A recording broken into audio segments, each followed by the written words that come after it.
Salut à tous, on se retrouve pour l'épisode 3137 du Zap Image. On commence aujourd'hui en ce mercredi 4 décembre avec des anniversaires. Et tout d'abord celui du Portugais Diogo Jota, avant-centre de l'équipe de Liverpool. Il fête aujourd'hui ses 28 ans, bon anniversaire à lui. Et également Ousmane Diomandé, défenseur central du Sporting. Pour lui aujourd'hui c'est 21 ans. Leandro Trossard, joueur belge de l'équipe d'Arsenal, il fête aujourd'hui ses 30 ans. Par exemple il y a Maxime Lopez, joueur du Paris FC, il fête aujourd'hui ses 27 ans. On continue, on va parler maintenant de tout ce qui s'est passé lors de la soirée hier et on commence tout d'abord en Espagne, en Liga. Il y avait un match, le FC Barcelone jouait un match contre l'équipe de Majorque et le Barça s'est imposé 5-1 du côté de Majorque.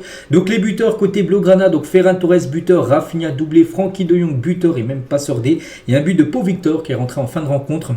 Donc il y avait un partout à la mi-temps et le Barça en seconde mi-temps a passé la seconde et a marqué pas mal de buts. Donc belle victoire du FC Barcelone, plus de 61% de possession de balle, 20 tirs, 9 tirs cadrés, 5 buts marqués. Donc il n'y a rien à dire, la victoire est totalement logique. Donc l'équipe de Majorque, c'est seulement une frappe cadrée et ça a été au fond des filets, aucun arrêt de la part d'Inaki Pena. Mais bon, la victoire est là. Côté FC Barcelone et surtout c'est une belle réaction. Pourquoi ? Parce que le Barça restait sur 3 matchs plutôt, sans victoire en Liga. Ils avaient fait un match nul et 2 défaites. Donc là, ça y est, ils reprennent 3 points, une victoire. Donc ça leur fait du bien. Et le Barça, c'est une équipe qui marque beaucoup de buts. Le FC Barcelone, une machine à but. Donc 66 buts inscrits depuis le début de la saison en 21 matchs, soit une moyenne de 3,14 buts inscrits par match, à peu près un peu plus de 3 buts par match inscrits par le FC Barcelone. Donc c'est la meilleure attaque d'Europe avec 66 buts, toutes compétitions confondues, si on prend la Liga et bien sûr la Ligue des Champions. Donc en Liga, la meilleure attaque avec déjà 48 buts inscrits, meilleure attaque de la Ligue des Champions, 18 buts. Donc Hansi Flick a totalement métamorphosé son attaque. Lewandowski est le meilleur buteur de la Liga avec 15 buts et Rafinha le deuxième meilleur buteur de la Liga avec 11 buts.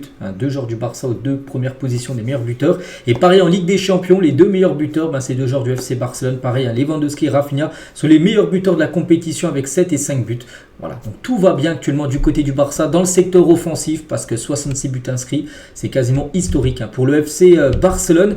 Et on va parler de ce joueur Rafinha qui est pour moi le meilleur joueur du FC Barcelone depuis le début de saison. Il est meilleur pour moi que Lewandowski ou même que Lamine Yamal parce que déjà il joue quasiment tous les matchs.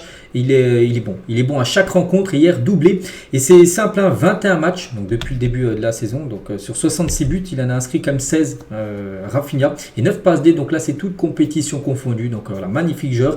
Donc Rafinha réalise déjà à 27 ans la meilleure saison de sa carrière en décembre 2024. Voilà, alors que la saison n'est même pas finie, mais il a déjà les meilleurs stats de sa carrière en une saison complète, alors qu'on est seulement à la mi-saison, pour vous montrer vraiment qu'il est exceptionnel. Et hier il a marqué un très beau but sur une magnifique passe D de Lamine Yamal. Donc la Lamine Yamal extérieur du pied gauche, il a trouvé Rafinha qui n'est pas du tout hors jeu. Et on va parler surtout de la qualité de passe quand même de Lamine Yamal parce qu'il n'y a pas beaucoup de joueurs au monde, les gars, qui arrivent à faire une passe D en faisant comme ça, en plus un centre de l'extérieur. Voilà, c'est une spécialité pour Lamine Yamal et c'est pas la première fois cette saison, c'était déjà sa 3e passe D en faisant un extérieur du pied gauche. Il a déjà fait d'autres fois, on peut voir voilà, avec par exemple des autres maillots bien sûr, mais voilà, toujours sa spécialité extérieure du pied gauche et ça a donné un caviar tout simplement pour Rafinha. Et Lamine Yamal, quand on lui demande la recette de son extérieur du pied, il a dit L2, appuie sur L2 je crois. Donc là il compare bien sûr par rapport à FIFA parce qu'il joue énormément à FIFA, c'est lui qui l'a dit Et Lamine Yamal toujours, donc je pense qu'on a été meilleur que oui, il n'y a pas de doute, le Barça mérite totalement sa victoire. Donc mais on n'a pas saisi nos chances donc en première mi-temps, mais en deuxième mi-temps nous les avons pris. Voilà, cette chance et cela s'est très bien passé pour nous, comme j'ai dit, avec 4 buts inscrits en seconde période. Et toujours avec Lamine, je suis nerveux en regardant les matchs depuis chez moi parce que là depuis 3 semaines il n'avait plus joué. Lamine Yamal qui était tout le temps il était chez lui vu qu'il était blessé. Donc il a dit je suis content d'être de retour sur le terrain parce qu'hier il a commencé titulaire cette rencontre et quand il commence titulaire, le Barça gagne souvent ses matchs. La preuve avec cette victoire hier 5-1. Et Lamine Yamal et Rafinha, on compare leurs stats en Liga. Donc Rafinha, c'est 11 buts et 6 passes D. Souvenez-vous, on parlait de 16 buts et 9 passes D, donc toute compétition confondue. Mais en Liga, en championnat, c'est 11 buts, 6 passes D. Donc deuxième meilleur buteur derrière Lewandowski avec 15 buts. Et Lamine Yamal, c'est 5 buts marqués, mais 8 passes D. Il est le meilleur passeur du championnat de Liga à 17 ans, Lamine Yamal. Et on pense que c'est pas fini vu que c'est seulement la mi-saison. Donc voilà, l'énorme performance bien sûr. Des deux, on peut rajouter aussi Robert Lewandowski. Et concernant toujours ce match, les joueurs de Majorque ont été signalés 11 fois hors jeu. hier. On sait que voilà, c'est une spécialité du FC Barcelone de mettre les adversaires hors jeu 11 fois. Par exemple, le Real Madrid, quand il y a eu le Classico il y a à peu près un mois, le Real avait été 12 fois hors jeu, dont 8 fois par Kylian Mbappé. Donc là, Mallorca, 11 fois, ils ont été hors jeu. Mais un coup, c'est passé. Donc après avoir été signalé hors jeu à 6 reprises, Mallorca réussit à déjouer le piège de Barcelone pour égaliser juste avant la mi-temps. Parce que à un moment, des fois, ça passe pas pour le Barça. Donc ils jouent très très haut. On peut voir les défenseurs. Et du coup, là, sur cette action, passe en profondeur, et là il n'y a pas eu hors-jeu. Non, là le joueur n'était pas hors-jeu, et là il a égalisé juste avant la mi-temps. Mais voilà, c'est quand même jouer avec le feu, mais ça marche souvent. Bon, des fois ça marche pas, la preuve hier, mais bon, pas de conséquences vu que le Barça, bien sûr, a gagné la rencontre. Et niveau classement, ça donne quoi? Ça donne que le Barça a 37 points, le Real Madrid 33 points, le Real joue ce soir. Donc voilà, c'est que les équipes sont pas au même nombre de matchs joués. Le Barça a joué 16 matchs, le Real en a joué 14, l'Atlético en a joué 15. Donc le Real ce soir joue à 21h du côté de Bilbao qui est 4ème. Bilbao, c'est toujours une équipe compliquée à San Mamés. Donc voilà, en cas de victoire du Real Madrid, reviendront un point du FC Barcelone. Et en parlant du match du Real ce soir du côté de Bilbao, Carlo Ancelotti est en conférence de presse hier. Et tout d'abord, il annonce le retour d'Aurélien Tchouaméni. Ça, c'est une très bonne nouvelle. N'oubliez pas, il était blessé depuis quasiment un mois. Il a même loupé dernier rassemblement avec l'équipe de France. Il a dit Tchouaméni va très bien et peut démarrer. Donc ce soir, on verra quel poste. Donc voilà, il va jouer et il devrait être directement titulaire, soit en défense centrale, soit en milieu de terrain. Bon, je pense qu'il jouera en milieu de terrain parce que maintenant, tu as Rudiger et Raúl Asensio, le jeune joueur d'équipe B là, qui est maintenant en équipe première qui fait le taf. Donc je pense qu'il jouera en milieu de terrain, mais peut-être directement titulaire. Tchouaméni. Et Ancelotti aussi souligne l'altruisme de Kylian Mbappé pour les pénaltys donnés à Bellingham et Rodrigo. Bon, finalement annulé celui de Rodrigo, mais c'est vrai qu'Mbappé, de base, c'est lui qui aurait dû tirer le penalty. Mais il a donné à Rodrigo, bon, après l'avoir annulé le penalty. Il a donné aussi son penalty à Bellingham. Il a dit, manque de leadership ou du courage. Il a dit, non, pour nous, c'est un grand acte d'altruisme. Voilà, c'est pas qu'il manque de courage parce qu'il avait loupé son dernier penalty à Liverpool. Non, c'est juste qu'il a voulu faire cadeau d'un penalty à Bellingham qu'il a pu marquer. Lors du dernier match, c'était dimanche contre Getafe. Donc voilà ce qu'il y a à dire sur le Real Madrid, coup d'envoi 21h. On parlera bien sûr du résultat demain. On continue en première ligue. Il y avait également 2 rencontres hier parce qu'il y a une journée. Donc il y a des matchs de hier et des matchs aujourd'hui et demain. Donc hier, il y avait Leicester contre West Ham et Leicester s'est imposé 3-1. Vardy, El Khanous et Daka ont été les 3 buteurs contre un but de Füllkrug, l'ancien joueur de Dortmund, était buteur en toute fin de rencontre pour l'équipe de West Ham. Donc voici les statistiques de la partie. Bon, j'ai pas regardé le match, mais on se dit comment Leicester a pu gagner, enfin surtout comment West Ham a pu perdre avec plus de 31 tirs, 10 tirs cadrés. Ils ont totalement dominé le match, 3 fois plus de tirs que l'équipe de Leicester, mais c'est bien eux qui ont perdu. Et c'est Leicester qui s'est imposé. Et c'est simple, regardez, c'est la page officielle Twitter de la Première Ligue, West Ham avec 31 tirs. Et c'est un record pour eux dans leur histoire en Première Ligue de nombre de tirs faits. Et pourtant, avec autant de tirs, ils n'ont pas gagné le match. 31 tirs, 10 tirs cadrés, mais ils ont perdu le match. 3 à noter le gros match, bien sûr, de la part du gardien de Leicester. Et c'est que côté Leicester, c'était son premier match en tant que coach. Ruud van Nistelrooy, le nouveau coach, il s'est imposé. N'oubliez pas que Leicester restait sur 3 défaites d'affilée. Nouveau coach et c'est victoire. Et à noter que quand il avait pris pour intérim l'équipe de Manchester United, il a battu 2 fois l'équipe de Leicester. Regardez, il y avait eu 5-2 contre Leicester. Il y avait eu aussi un 3-0. Donc il y a eu un match de championnat et un match de FL Cup. Donc un match de Coupe de la Ligue anglaise qu'il avait battu Leicester. Donc maintenant c'est le coach de cette équipe. Et il gagne avec cette équipe, Ruud van Nistelrooy. Et à noter le gros match de Bilal El Khanous, donc joueur marocain de seulement 20 ans, donc buteur et passeur D lors de cette rencontre. Une grosse partie bien sûr de ce tout jeune joueur. Il y avait également Ipswich Town contre l'équipe de Crystal Palace et c'est l'équipe de Crystal Palace qui s'est imposée 1-0. Là, une victoire importante dans l'objectif bien sûr maintien. Donc Jean-Philippe Mateta a été l'unique buteur de la partie. Donc voici les stats. Donc là ça a été un match serré. On peut voir, voilà, les stats sont quasiment pareils. Et c'est Crystal Palace qui a été plus efficace et Mateta buteur. Donc c'est son 6e but de la saison. Voilà, donc félicitations à lui. Donc voilà. Concernant les victoires donc, de Leicester et de Crystal Palace, donc on peut voir que ça leur fait une bouffée d'oxygène au classement. Donc Leicester 15e et Crystal Palace 16e par rapport bien sûr à la zone rouge. Voilà, n'oubliez pas, c'est les 3 derniers qui descendent en Championship. Le programme aujourd'hui en Première Ligue, grosse journée. Donc ce soir Everton contre Wolverhampton, un match entre mal classé, Everton 17e, Wolverhampton 18e. Voilà, donc un match de la peur. Donc City, après avoir enchaîné, je ne sais pas combien de défaites, 6 ou 7 défaites là, ils reçoivent Nottingham. Il faut gagner pour City là. Si c'est défaite, on pourra dire que la la première ligue est quasiment perdue en cas de défaite ce soir. Donc Newcastle-Liverpool, très gros match.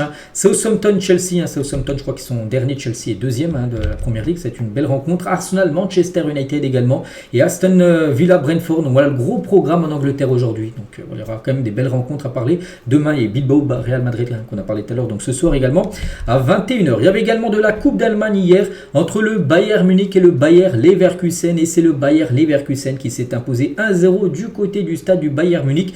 Donc il n'y a pas de match retour, c'est sur un match sec. Donc du coup, qualification pour les quarts de finale pour Leverkusen. Et du coup, le Bayern Munich est éliminé de la Coupe d'Allemagne.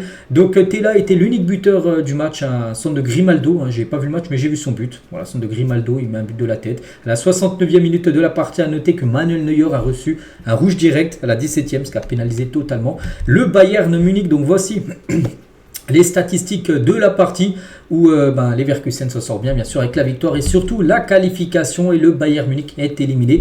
Donc c'est que le Bayern n'arrive plus du tout en Coupe d'Allemagne. Les Bavarois n'ont plus gagné le trophée de la Coupe d'Allemagne depuis 5 saisons. Ça fait 5 ans d'affilée qu'ils n'ont pas gagné la Coupe d'Allemagne. Ils n'arrivent plus à la gagner. Pourtant c'est quand même une équipe, avant les gars, ils la remportaient chaque année. Ils n'arrivent plus. C'est comme si le PSG n'arrivait plus à gagner la Coupe de France pendant 5 ans d'affilée. Ce serait un désastre parce qu'on sait que le Bayern domine un peu comme le PSG, on va dire, en Ligue 1, même si hier, la saison dernière, c'était Leverkusen qui a gagné le championnat. Mais voilà, pour vous montrer vraiment que côté Bayern Munich et la Coupe d'Allemagne, c'est très compliqué ces dernières années. On va parler de Neuer, les gars, et carton rouge direct pour Neuer. Donc en gros, la 17e minute de jeu, comme j'ai dit, j'ai pas vu le match, mais j'ai vu aussi le rouge pris où il sort. Il y a Frimpong, les gars, qui part 1 contre 1. Puis Neuer, les gars, il sort. On sait que c'est un gardien qui aime bien être un peu gardien volant. Il est sorti. Il lui a mis un gros coup, regardez au-dessus, là, la photo en gauche, il lui a mis un gros coup d'épaule rouge direct, un rouge totalement logique. Voilà, donc du coup, ce qui est fou quand même, c'est que Neuer, les gars, après 21 saisons et plus de 923 matchs, c'est la première fois qu'il prend un carton rouge dans sa carrière. Pourtant, je me serais dit qu'il avait déjà pris un rouge. Non, il n'a jamais pris de rouge dans sa carrière. C'est son premier. Et du coup, ça a pénalisé totalement son équipe vu qu'ils ont joué plus de 70 minutes avec un joueur en moins. Ils ont perdu le match et du coup, ils sont éliminés de cette Coupe d'Allemagne. Voici le tifo hyper impressionnant des supporters du Bayern face à Leverkusen hier, bien sûr, du côté de ce stade. Et à noter qu'il y avait encore des banderoles contre le PSG, contre Nasser. N'oubliez pas, la semaine dernière, il y a eu un Bayern PSG, il y a eu des banderoles. Et la même chose, donc nouvelle banderole hostile à Nasser et au PSG, donc à Munich, lors de ce match contre Leverkusen. Prendre ses distances avec le virage pour courtiser les ennemis du football. Revoyez vos priorités, allez vous faire. Bon, voilà, Nasser et le PSG. Voilà, donc voilà, encore les banderoles envoyées par les supporters du Bayern sur le Paris Saint-Germain. Bref, concernant la Coupe d'Allemagne, il y avait également d'autres rencontres. On peut voir la qualification de Stuttgart contre une D2. Ils ont gagné 3-0. La qualification aussi du Werder, 1-0 contre Darmstadt. Et la qualification aussi d'une D3, Arminia Bielefeld. Pourtant, il y a quelques années, c'était en D1. Bon, ils ont quand même descendu. Bon, ils ont gagné 3-1 contre Fribourg, qui est quand même une équipe de D1. Donc aujourd'hui, au programme de Cologne, Hertha Berlin, Wolfsburg Hoffenheim, le RB Leipzig contre Francfort et Karlsruhe. Struch, je sais pas, contre Augsbourg. À noter que Dortmund est déjà éliminé, bien sûr, de cette Coupe d'Allemagne. Donc voilà, concernant cette compétition, on va parler aussi de la Coupe d'Italie. Il y avait également un match hier, enfin même 2 matchs. Donc tout d'abord, l'AC Milan contre Sassuolo et victoire net et sans bavure pour l'AC Milan, 6-1. Donc Chukwueze a été double buteur, Rangers a également été buteur, Leao Calabria et Tammy Abraham. Donc voilà, victoire 6-1 de l'AC Milan, 15 tirs, 8 tirs cadrés, 6 buts marqués. Donc voilà, très mauvais match de la part du gardien de Sassuolo. Et à noter que le néerlandais Rangers, les gars, sur ses 8 derniers matchs, il est quand même incroyable. Donc là, il a marqué hier contre Empoli, par la victoire 3-0 ce week-end, il a marqué un doublé. Voilà, Cagliari, il a fait une passe D. Contre le Real, il avait marqué un but. Contre Monza, il a marqué un but. Contre Bruges, il avait marqué un doublé. Donc voilà, quand même, il performe énormément, bien sûr. Ce joueur, on peut dire, sous-coté. Il y avait un autre match, c'est Bologne qui s'est imposé 4-0 contre Monza. Donc là aussi, c'est les 8e de finale. Donc qualification pour les deux équipes-là en quart. Donc aujourd'hui, en ce mercredi 4, il y a la Fiorentina contre Empoli ce soir à 21h. Demain, il y aura la Lazio contre Naples. Et voilà, bon, ça ne joue pas que sur aujourd'hui et demain, parce que ça se joue aussi le 17 décembre. Il y aura la Juve contre Cagliari. Le 18, donc Bergame Cesena, une équipe de D2. Les Roma Sampdoria. Et le 19 décembre, l'Inter contre Udinese. Voilà, pour ces huitièmes de finale qui vont se jouer sur 2 voire 3 semaines même. Donc voilà. On continue aussi avec la coupe du Roi. Il y avait un match hier et le fils de Zinedine Zidane donc, a permis à Grenade de se qualifier au 3e tour de Coupe du Roi hier contre Saragosse. Donc il s'agit de Lucas Zidane. Donc pourquoi? Parce que déjà il a arrêté un penalty dans le jeu. Il a un tir au but marqué lors de la séance des tirs au but. Il a marqué son penalty parce qu'il a dû tirer un penalty et il a aussi tiré un tir au but aussi arrêté lors de la séance. Donc voilà, son équipe s'est qualifiée pour le 3e tour de la Coupe du Roi. On continue avec également un match de Ligue des Champions asiatiques. Vous avez vu, il y a quand même pas mal de matchs hier. Donc Al Hilal contre Al Gharafa et c'est Al Hilal qui s'est imposé 3-0. Donc Leonardo Mitrovic et Milinkovic Savic ont été les 3 buteurs de cette partie, totalement dominée par Al Hilal, 26 tirs, 11 tirs cadrés, 3 buts marqués. L'équipe d'Al Gharafa, c'est une frappe qui n'a pas été cadrée. Par exemple Al Gharafa, il y a Joselu qui est un ancien joueur du Real qui joue maintenant dans cette équipe, ou même Brahimi qui joue également du côté de cette équipe au Qatar. Bon, ils n'ont pas vu le jour. L'équipe d'Al Hilal mérite totalement sa victoire. Il y avait également, on revient en France, un match de Ligue 2, donc a dû être joué les gars, c'était il y a déjà quelques temps, mais c'était entre l'AS Ajaccio et Bastia, c'était le derby de Corse. En gros, ce match a dû se finir parce qu'en gros, il avait été stoppé le 26 octobre dernier, donc il y a plus d'un mois. 38 jours après, le derby à Ajaccio-Bastia reprend la 43e minute de jeu parce qu'il avait été arrêté le 26 octobre dernier, juste avant la mi-temps, la 43e, parce qu'en gros, il y a des bagarres dans les tribunes, donc le match a été stoppé. Donc du coup, il a été repris à huis clos, pas de supporters. Donc du coup, il s'est fini avec 0-0. Il n'y a pas eu de but concernant l'AS Ajaccio et Bastia. Il y avait également l'équipe de France féminine qui jouait hier contre l'Espagne. C'était un match amical. L'Espagne, n'oublie pas, championne du monde, bien sûr, ils ont gagné la Coupe du Monde l'année dernière. Donc voilà, l'équipe de France s'est inclinée 4-2. C'est dommage. Bon, j'ai pas vu le match, mais bon, d'après les stats, regardez, ça a été ultra serré, 50-50 en possession de balle. Pourtant, souvent l'Espagne féminin, ils ont beaucoup de possession. Voilà, ça a été du 50-50. 6 tirs pour les deux équipes, 5 tirs cadrés pour l'équipe d'Espagne, 4 buts. Il faut peut-être changer de gardienne. Du côté des Bleus, elle a fait seulement un arrêt. Elle n'a pas été bonne. Et côté équipe de France, donc 4 tirs cadrés, 2 buts. Donc elles ont été plus efficaces, les Espagnols. Et du coup, elles ont gagné le match.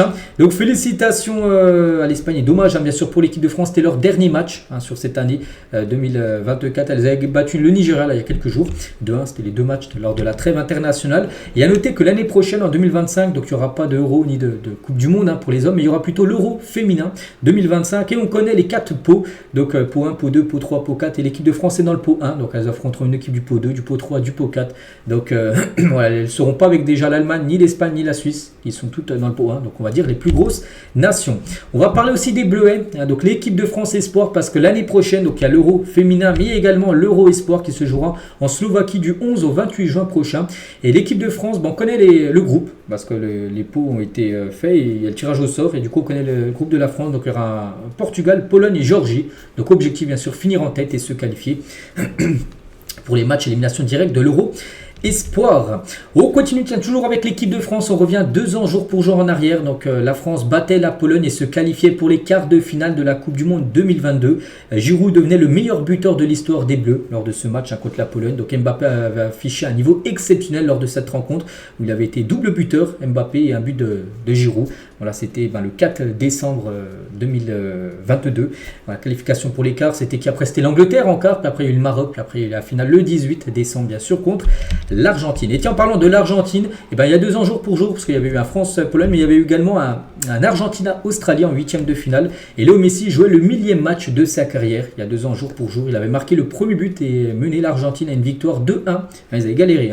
Bon, ils avaient gagné 2-1 contre du coup l'Australie, c'était qualifié pour les quarts de finale de cette Coupe du Monde qu'ils avaient gagné. Bref, on continue avec toute autre chose. On va parler de la Coupe de France. Donc on connaît, hier j'ai montré toutes les affiches bien sûr des 32e de finale. Et concernant le match AS Saint-Etienne Olympique de Marseille, on connaît date et horaire, donc ça se jouera le dimanche 22 décembre prochain à 14h45. Voilà, c'est fait, ça ne sera pas le soir, ça sera en début d'après-midi même. Donc voilà, concernant cette rencontre et concernant l'autre choc entre 2 équipes de Ligue 1, Lens contre le PSG. Donc là, ça se jouera le même jour, le dimanche 22 décembre, mais le soir à 21h, ce sera le dernier match des 32e de finale de la Coupe de France, parce qu'on connaît toute la programmation. Voilà. Donc ça commencera dès le vendredi avec des matchs. Le gros match sera Rouen contre Lille à 21h, là, le vendredi, par exemple, tiens, moi je suis Dijon, vu que j'habite à Dijon. Donc Dijon jouera contre Espali, une équipe je crois de National 3, à 20h45 le vendredi. Donc le samedi, donc il y aura des matchs à 15h30 avec par exemple, je sais pas, Brest qui jouera contre La Roche-sur-Yon. Donc il y aura des matchs bien sûr aussi à 18h et à 21h. Donc le Racing Club de Calais contre Strasbourg. Le gros match le samedi soir. Puis le dimanche, j'ai dit à ces matchs de l'AS Saint-Etienne contre l'OM et tout en bas à droite. Lens contre le Paris Saint-Germain. Bref, et tiens, concernant une équipe qui jouera, c'est Monaco. Je sais pas, ils jouent, je vois plus Monaco aussi, ils sont là le dimanche. En même temps, tiens, que Marseille-Saint-Etienne, il y aura l'Union Saint-Jean, donc une équipe de, je crois, National 2 contre l'AS Monaco. Donc, Monaco jouera avec ce maillot spécial. L'AS Monaco dévoile un maillot spécial Coupe de France. Voilà, ils porteront ce maillot-là lors de leur 32e de finale contre l'équipe amateur.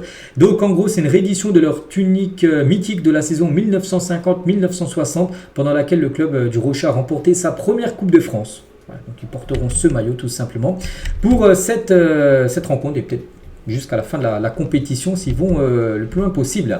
On va parler aussi de la Coupe du Monde des clubs qui aura lieu l'été prochain. Et officiel, voici les chapeaux de la Coupe du Monde des clubs 2025. Le tirage au sort aura lieu ce jeudi, donc demain à 19h. On connaîtra toutes les poules. N'oubliez pas, c'est comme une Coupe du Monde, mais avec des clubs en gros, donc pot 1, pot 2, pot 3, pot 4, et en gros une équipe du pot 1 affrontera une équipe du pot 2, du pot 3, du pot 4. Donc dans le pot 1 les gars, donc il y a 4 équipes européennes, donc City, le Real, le Bayern et le PSG, en gros club, et il y a une équipe comme Flamengo, Palmeiras, River Plate et Fluminense. Dans le pot 2 les gars, c'est que des équipes européennes, donc c'est sûr que le PSG par exemple affrontera une équipe européenne, ça peut être l'Inter, ça peut être la Juve, ça peut être Chelsea ou Dortmund, donc il y aura après une équipe également du pot 3 et une équipe du pot 4, voilà, pour faire des poules à 4. Et les deux premiers après sont qualifiés pour les huitièmes. En gros, un même système en gros qu'une Coupe du Monde. Donc voilà, on connaîtra demain 19h en gros toutes les poules. On va parler de Vitinha, et Manchester City voulait recruter Vitinha l'été dernier. Du coup, les Citizens étaient intéressés par le Portugais en plus qui réalisait une saison exceptionnelle. La saison dernière, pour moi, c'était le meilleur joueur du PSG, Vitinha. Donc voilà, City le voulait. Donc ils ont même tenté une approche. Le PSG n'a même pas pris la peine d'étudier l'offre. Le PSG s'était refus direct, surtout que c'était le meilleur Parisien la saison dernière. Donc voilà, City bien sûr a reçu un nom du Paris Saint-Germain. L'international anglais Marc Guy a inscrit I Love Jésus sur son brassard aux couleurs du drapeau LGBT le week-end dernier. Donc on apprend que ESPN nous apprend que la fédération pourrait décider de poursuivre le défenseur de Crystal Palace pour cet acte, voilà, parce qu'il n'a pas le droit d'écrire sur un brassard de capitaine.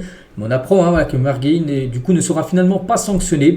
Donc la fédération anglaise a rappelé à l'international anglais que les messages religieux sont interdits. Mais bon, il n'y aura pas non plus de sanctions, voilà tout pour Marc Guy, parce que chaque capitaine le week-end dernier avait un brassard arc-en-ciel et il y en a un qui n'a pas voulu le porter. C'est le capitaine d'Ipswich, donc Sam Morsi, donc un joueur égyptien, a refusé de porter le brassard arc-en-ciel aux couleurs LGBT lors du match du week-end dernier contre Nottingham Forest. Le club anglais a réagi, son équipe de Ipswich. Nous respectons la décision de notre capitaine Sam Morsi qui a choisi de ne pas porter le brassard arc-en-ciel en raison de ses convictions religieuses. Voilà. Après, je ne sais pas s'il sera sanctionné ou non, j'en sais rien. Mais voilà, lui ne l'a pas porté le brassard. On va parler d'un autre joueur qui porte le brassard, c'est Dante du côté bien sûr de Nice. Et opéré ce mardi, donc hier opération, donc d'une lésion du ménisque interne du genou droit. Donc Dante, capitaine de Nice, sera disponible 6 à 8 semaines. Ça c'est un gros coup dur bien sûr pour Nice. Il prendra là tous les matchs de la fin d'année. Il reviendra 6 à 8 semaines, c'est quasiment février, mi-février, ça sera son retour. Un gros coup dur malgré qu'il a 41 ans. C'est un joueur bien sûr qui tient énormément la défense niçoise, donc bon rétablissement à lui et tient toujours avec Nice qui a joué, c'était dimanche contre l'équipe de Lyon, défaite 4-1. Et n'oubliez pas, hier j'avais parlé que Nice avait sorti un communiqué pour montrer toutes les erreurs d'arbitre. L'arbitre avait fait un peu n'importe quoi. Et c'est que la direction de l'arbitrage de la FFF confirme qu'il y a bien une erreur d'arbitrage lors de Nice-OL et qu'un pénalty aurait dû être sifflé contre Lyon, donc pour l'équipe de Nice. Les images montrent que le défenseur retient, donc Kaletassa retient l'attaquant avec un ceinturage clair d'un bras, puis les deux, et un désintérêt pour le ballon. Donc là, l'arbitre n'a rien dit. Il y avait pénalty total. Donc voilà, en gros, la direction de l'arbitrage dit qu'il y avait bien pénalty, mais bon, voilà, le match est fini. Le match ne va pas être rejoué parce qu'en gros, il y a une erreur d'arbitrage. Et toujours, tiens, avec la Ligue 1, tout ça. Et si on regarde le top 10 actuellement des meilleurs buteurs du championnat français, avec Barcola 10, Greenwood 9, tout ça, David 9, cela peut paraître anecdotique, mais sur les 10 meilleurs buteurs de Ligue 1, seuls 3 sont des purs 9. Donc Jonathan David qui est un pur neuf, hein. Evan Guessant, même s'il aime bien aussi jouer sur les ailes, on va dire que c'est un pur neuf. Et aussi Calmundo, sinon tous les autres sont plutôt des ailiers. Mason Greenwood, plutôt un ailier. Barcola, c'est un ailier. Luis Enrique, c'est plutôt un ailier du côté de l'OM, hein. Il ne joue pas en numéro 9. Kanguini, c'est pas un numéro 9, c'est un ailier. Ousmane Dembélé qui est 10e, c'est aussi un ailier. Donc voilà, pour montrer que maintenant, surtout en Ligue 1, il y a beaucoup de joueurs qui arrivent à marquer des buts malgré qu'ils ne jouent pas neuf pur. On va parler d'un joueur, Castello Luqueba, forfait pendant 2 mois. On sait que déjà du côté de Leipzig, c'est une catastrophe, les résultats sont pas bons du tout. Donc en plus ils perdent un défenseur, Luqueba, un défenseur français. Donc le défenseur français s'est blessé à la cuisse gauche ce samedi, enfin là il y a quelques jours, contre Wolfsburg. La durée de son indisponibilité a été révélée via un communiqué du RB Leipzig. Donc blessé 2 mois, donc il va faire son retour quasiment février voire mars. On lui souhaite un très bon rétablissement. Nasser, le président du Paris Saint-Germain, réagit à la rumeur Mohamed Salah, on avait parlé d'une rumeur Salah, tout ça du côté de Paris. Donc il est en interview, donc il a dit, ce n'est pas vrai, c'est un joueur fantastique et incroyable, mais nous n'avons jamais envisagé de le recruter. Pour être honnête, nous savons que tous les clubs aimeraient l'avoir, mais cette rumeur à notre sujet n'est tout simplement pas vraie. Voilà ce qu'il a dit. Même s'il y a contact, bien sûr, il ne va pas dire oui, on est sur le dossier, tout ça, parce que bien sûr, il a un contrat avec Liverpool. Mais bon, lui, il dément, bien sûr. Après, voilà, plein de fois, le PSG, enfin même Nasser a dit non, on n'est pas sur ce joueur. Puis le joueur, après, est venu du côté de Paris. Voilà, mais bon, ce qu'il dit, il dit que le PSG pour l'instant n'est pas intéressé par Mohamed Salah. Et Nasser toujours a totalement confiance également en Luis Enrique. Pour moi, c'est le meilleur entraîneur du monde. Je suis pas trop d'accord, mais bon, voilà, pour Nasser, c'est le meilleur entraîneur du monde. Il est en train de créer un projet qui va perdurer dans le futur.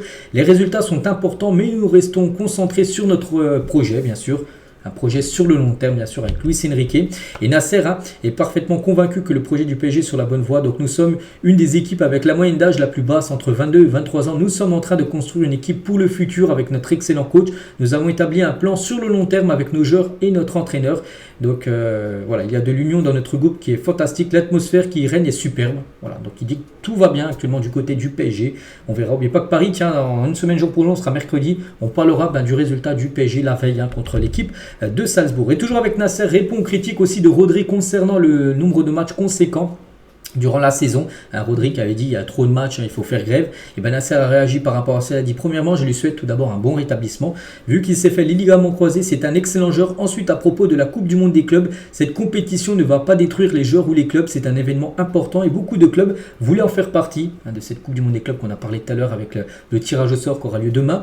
Il faut bien évidemment trouver un compromis et il est vrai que le nombre de matchs par saison est un problème. Mais nous, les clubs, dépensons énormément d'argent sur de nombreux joueurs et il faut trouver des sources d'argent qui nous permettent de payer leur salaire.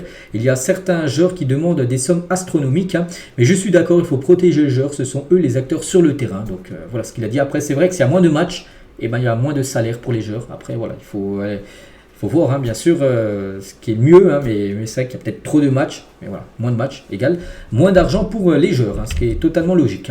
On va parler de Florian Wirtz, un joueur que tout le monde connaît bien sûr, rejoindra le Real ou le Bayern Munich l'été prochain. Donc voilà, c'est sûr, il va quitter Leverkusen, ça sera soit le Real, soit le Bayern, voilà, un des deux clubs. Donc le Bayern, Leverkusen n'est pas opposé à son départ. Il savait de toute façon qu'ils allaient le garder encore un an, mais que l'année suivante, donc 2025 à 2026, là ça sera compliqué de le garder. Bon, après il demande une somme au moins de 120 millions d'euros. Ce sera peut-être l'un des plus gros transferts l'été prochain, peut-être celui de Gyökeres aussi, qui pourrait dépasser les 100 millions d'euros. Donc voilà, soit le Real, soit le Bayern Munich pour Florian Wirtz. Concernant Sacha Boey, donc hier il y avait des rumeurs, désolé, l'OM se penche sur Sacha Boey, défenseur droit du Bayern, un Français qui joue très très peu, mais on apprend aujourd'hui que Sacha Boey veut s'imposer au Bayern Munich et ne songe pas à un départ. L'OM s'est récemment renseigné à son sujet. On a parlé hier avec un article du journal L'équipe. Mais lui, les gars, souhaite rester du côté du Bayern et essayer de gagner sa place. Pour l'instant, il joue très très peu. On va parler de Phil Foden, sa dernière story Instagram, parce qu'on sait que Manchester City, dans le flou total, les résultats sont pas bons. Voilà, beaucoup critiqué Phil Foden et il a envoyé une petite photo de tout ce qu'il a pu remporter déjà du côté de City avec toutes les premières ligues, la Ligue des Champions, voilà tout ça. Et il a mis cette petite photo pour pas oublier bien sûr ce qu'était City encore quelques temps. Kita, donc le président de Nantes, pense à un retour de Sergio Conceição sur le banc du FC Nantes. Donc l'entraîneur portugais est sans club depuis son départ de Porto. Des discussions sont en cours et j'ai même vu qu'il serait il a même ouvert la porte et un retour à Nantes, à Conceição. Donc actuellement il y a il s'appelle Comboiré bien sûr, mais bon, on sait que Comboiré, peut-être ça lui a fait une bouffée d'oxygène, le match nul du côté de Paris, mais resté sur 4 défaites d'affilée avant le nul contre Paris. Mais voilà, si un nouveau coach venait à débarquer, ça pourrait être Contre Sessao, l'ancien coach de Porto. Et tiens, en parlant toujours de Nantes, à l'époque, ils avaient aussi cet entraîneur Pierre Aristouille, et le club a été condamné à verser 730 000 € à son ancien entraîneur Pierre Aristouille pour licenciement abusif. Il a été licencié là, comme un malpropre du jour au lendemain, et du coup, lui, il avait envoyé le Nantes au tribunal pour licenciement abusif. Il va recevoir plus de 730 000 € de la part du FC Nantes. Tiens, on va parler d'un autre entraîneur. Malgré la lourde défaite à Rennes, c'est l'entraîneur de Saint-Etienne, Olivier Dalloglio, n'est pas menacé. Ils ont perdu 5-0 Saint-Etienne le week-end dernier du côté de Rennes. Pour l'instant, il ne serait pas menacé. Bon, pour l'instant, c'est toujours lui le coach des Verts. Cristiano Ronaldo assure que son fils aîné sera meilleur que lui physiquement. C'est un bon garçon, il ne pose aucun problème, contrairement aux autres petits à la maison, parce qu'il a d'autres enfants, bien sûr, CR7. Donc il a dit, il est plus grand et fort que moi lorsque j'avais son âge. Est-ce qu'il aura autant fin de succès que moi? Ça sera bien plus difficile à avoir. Donc voilà ce qu'il a pu dire, parce qu'il y a un documentaire actuellement. Coup d'envoi, je ne sais pas si vous l'avez regardé, je ne l'ai pas regardé, mais voilà, c'est un article en gros, un documentaire Saudi Pro League, coup d'envoi sur Netflix, si vous voulez suivre. Puis il y a cette déclaration en gros de Cristiano Ronaldo sur son fils. Et toujours avec CR7, donc Waled Abdullah, donc ex-joueur d'Al Nasser et coéquipier bien sûr de Ronaldo, a évoqué la façon dont laquelle il a agréablement été surpris par la tolérance du joueur portugais envers l'islam. Il a dit: j'ai discuté avec Cristiano Ronaldo de l'islam, il s'est renseigné sur les prières et sur certaines significations des choses, et il encourage les joueurs musulmans à prier, allant parfois jusqu'à demander à l'entraîneur d'arrêter les exercices pendant l'appel à la prière. Ça montre qu'il s'intéresse aux cultures et qu'il est vraiment une très bonne personne. Il lui arrive de recadrer un joueur en plaisantant: pourquoi ne vas-tu pas prier avec les autres là-bas? C'est un vrai professionnel et une personne exceptionnelle. Voilà ce qu'a pu dire cet ancien joueur d'Al Nasser qui a côtoyé bien sûr Cristiano Ronaldo par rapport au rapport de CR7 avec l'islam. On continue, on va parler d'un documentaire qui va sortir très prochainement sur l'aventure de l'équipe de France lors des JO, sera diffusé. Bon, c'était hier soir, je ne sais pas si vous l'avez vu, peut-être qu'il va être en rediffusion très prochainement. Donc c'était hier sur France 4 à 22h50. Voilà, il sera disponible ce dimanche sur la chaîne YouTube de l'équipe de France. Voilà, peut-être si vous l'avez loupé hier et si ça vous intéresse. Un autre documentaire également va sortir, c'est sur le Real Madrid, et Amazon va sortir un documentaire sur la victoire du Real Madrid en Ligue des Champions la saison dernière, parce qu'il y avait des caméras d'Amazon qui ont filmé toute l'épopée du Real en LDC saison dernière avec la victoire finale contre Dortmund. Donc un documentaire sortira très prochainement. On va parler de ce joueur, c'est Noussair Mazraoui, c'est officiel, c'est lui le meilleur joueur de Manchester United du mois de novembre. Félicitations à lui, c'est amplement mérité pour le crack marocain.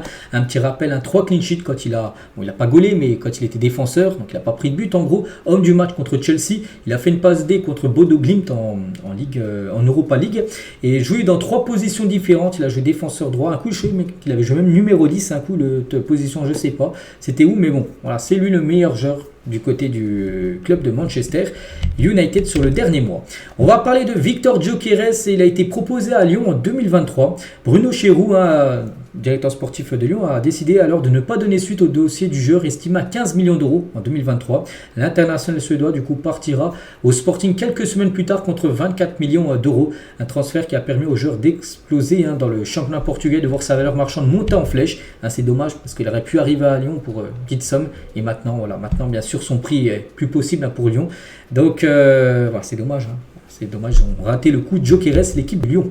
Messi, Jordi Alba et Riqui Puig ont tous été inclus dans le meilleur 11 de la MLS pour 2024. En gros, l'équipe type de la MLS vient d'être dévoilée. Et en gros, 3 joueurs qui ont été formés au FC Barcelone. Donc, je ne sais pas s'ils ont été formés, mais les anciens du FC Barcelone réussissent aux États-Unis. Donc, Riqui Puig, Léo Messi et Jordi Alba. Donc, voici le 11.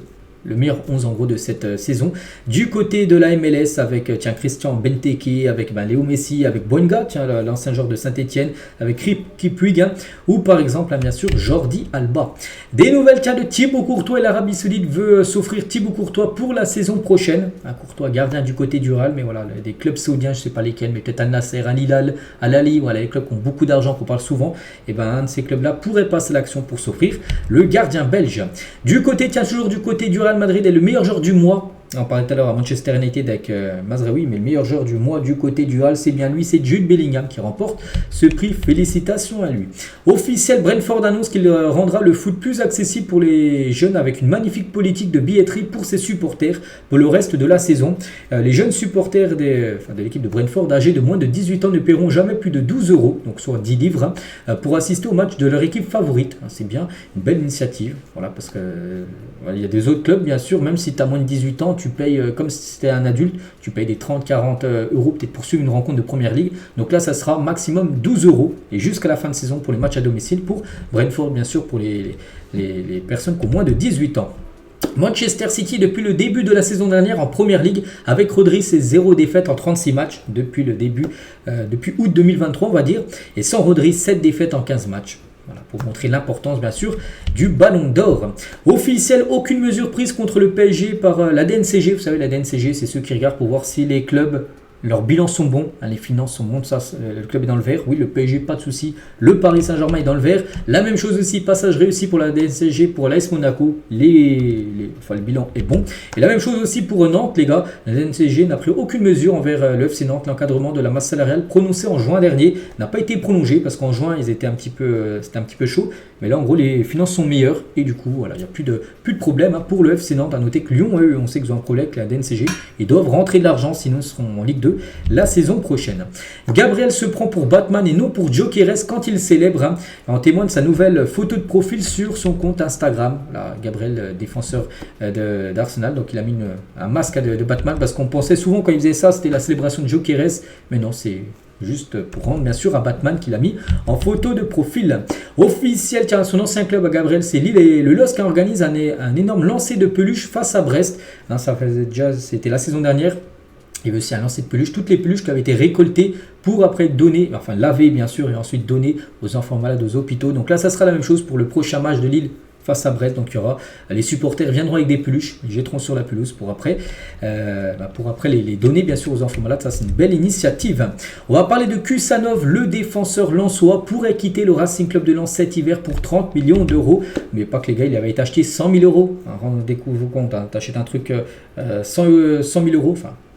Pour nous, on va dire, tu achètes un truc peut-être 100 euros, tu le revends après, je sais pas, tu le revends 30 000 euros. Donc voilà, tu te fais une grosse plus-value. C'est ce que va faire Lens tout simplement avec le défenseur ouzbek. Un communiqué du CUP, donc le collectif Ultra Paris, aux rumeurs d'un nouveau stade pour le PSG. On sait que le PSG devrait construire un nouveau stade, mais pour eux, les gars, le CUP, les supporters parisiens, ils ne veulent pas. Hein. Le PSG, c'est le Parc des Princes. Le Parc des Princes, c'est le PSG. Ils ne veulent pas en gros aller jouer ailleurs. Hein. Donc un départ constituerait une rupture majeure avec l'ADN et l'histoire du club. Une véritable déchirure voilà, entre les supporters parisiens et le PSG si le Paris Saint-Germain venait à jouer en dehors du Parc des Princes. Jamal Musiala touchera bientôt un salaire allant jusqu'à 25 millions d'euros par an avec le Bayern Munich, le milieu de terrain de 21 ans qui va prolonger pour alors toucher jusqu'à 125 millions d'euros sur les 5 prochaines années de son futur contrat. Signature imminente, donc lui il est en fin de contrat. En 2026, encore 1 an et demi. Et le Bayern, bien sûr, ils se disent on veut le prolonger parce que là, s'il n'est pas prolongé, l'été 2025, il sera 1 an de la fin de son contrat. Il pourrait partir, bien sûr. Ils veulent le prolonger, ils vont lui proposer gros jackpot. Ce sera le joueur le mieux payé du côté du Bayern Munich devant Harry Kane. Donc voilà, ce sera le jackpot bien sûr pour Jamal Musiala. Des nouvelles, tiens, de Luke Shaw a subi un petit revers, donc blessé donc lors du dernier match de Manchester United. Donc en plus il a mis un long message, je vais pas tout lire, mais en gros il est dégoûté. Salut les gars, ça me fait très mal à écrire ça, car je pensais vraiment avoir surmonté mes difficultés récentes, parce qu'il y a eu beaucoup de blessures dans sa carrière, et du coup une nouvelle blessure pour Luke Shaw. C'est pas l'identité de sa blessure, mais bon, ça sent pas bon. On lui souhaite bien sûr un très bon rétablissement. Kang In-lee fait partie des présidents de la Corée du Sud pour la prochaine King Noir Cup. Vous savez, cette compétition organisée par Gérard Piquet. Kang In-lee, c'est un président, il ne jouera pas, mais il sera le président de la sélection sud-coréenne. Donc la légende de Manchester United, Park Jin-sung, est aussi présente. Park Jin-sung, pour les plus anciens, c'est un très grand joueur à l'époque du côté des Red Devils. Des nouvelles de Lukas Podolski fait fortune dans le kebab. L'ancien joueur allemand a lancé en 2017 une enseigne de kebab qui connaît un énorme succès. La fortune de Podolski est désormais évaluée à 207 millions d'euros. Il s'est fait encore même plus d'argent avec les kebabs qu'avec le foot. Mais bon, avec l'argent du foot, il a pu investir dans des kebabs. Et maintenant, j'ai pu voir, il a je ne sais pas combien de restaurants. Il y a des restaurants un peu partout, je crois en Allemagne, c'est en Turquie. Voilà, Podolski, voilà, qui a très bien géré, on va dire, son après-carrière de footballeur. Des nouvelles, tiens, de Lavezzi, ancien joueur du PSG. Donc, il a toujours un appart à Paris. Il s'est fait cambrioler. L'appartement de Lavezzi à Paris a été cambriolé. Des produits de luxe ont été dérobés. Le montant exact de butin est toujours en cours d'estimation. L'ancien joueur du PSG n'était pas présent dans la capitale lorsque cela s'est produit. Voilà, des nouvelles, on lui envoie beaucoup de force à Lavezzi. On va parler de Lautaro Martinez parce que hier, il a reçu le prix du meilleur joueur de la saison 2023-2024. Et regardez, en gros, il est rentré chez lui. Tranquille, il y a déjà le sapin, tout ça, mais il y a une armoire chez lui. avec tout ce qu'il a pu remporter, bien sûr son maillot, Lautaro, on peut voir, et plein de trophées. Il a pu mettre son trophée de meilleur joueur de la saison dernière du côté du championnat italien. Et le plus beau but de la saison dernière dans le championnat italien, c'est lui, c'est Marcus Thuram. Il a marqué un sublime but lors d'un match entre l'Inter et Milan, donc un derby bien sûr milanais. Là on peut le voir, en gros, grosse frappe, c'est Mike Maignan en face, lucarne opposée. Donc voilà, ça a été élu plus beau but de la saison dernière. Du côté de la Serie A, on va parler de Neymar qui va prendre la place de Kalidou Koulibaly. Le Brésilien va être inscrit par son club sur la liste des joueurs éligibles au championnat saoudien au détriment du défenseur sénégalais, parce qu'actuellement il y a un quota de joueurs étrangers. Tu peux mettre je crois 10 joueurs dans la ligue saoudienne, donc pour l'instant c'est déjà 10. Alors si Neymar doit être inscrit pour la deuxième partie de saison, il faut enlever un joueur et ça doit être Koulibaly qui devrait être enlevé pour enregistrer tout simplement Neymar. Et on finit aujourd'hui les gars avec les 3 derniers clubs actuellement en Europe qui n'ont toujours pas perdu en championnat. On commence tout d'abord avec le Bayern Munich en championnat bien sûr, parce que par exemple hier ils ont perdu. Mais voilà, en championnat, tous les résultats du Bayern. Pareil pour la Juventus Turin, la Juve n'a toujours pas goûté à la défaite en Serie A. Et on finit avec le PSG, tous les résultats du Paris Saint-Germain en Ligue 1 cette saison. Et pour l'instant toujours aucune défaite. Donc voilà les gars, tout ce qu'il y avait à dire aujourd'hui. J'espère que ça vous a plu. On se retrouve nous demain pour le prochain numéro. Je vous souhaite une très bonne journée et à demain.